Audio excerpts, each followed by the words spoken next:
My name is Yogmaya and welcome to my channel. आज मैं आप सभी को बच्चों के लिए एक लायन वो भी पेपर से बनाना सिखाऊंगी।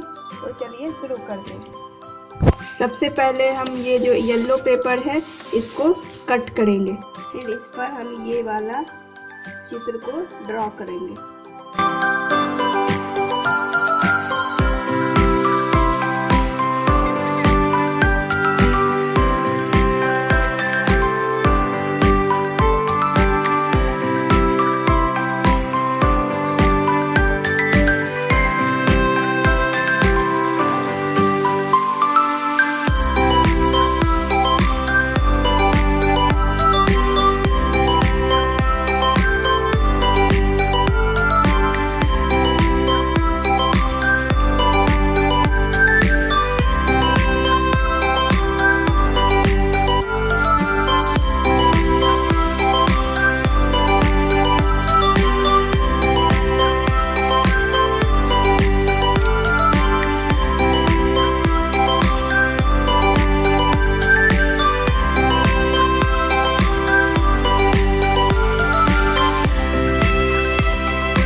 लाइन तैयार है। आपको अच्छा लग रहा है ये लाइन?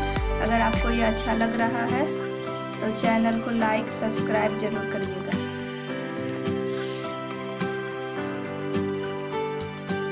दहाड़ो मेरे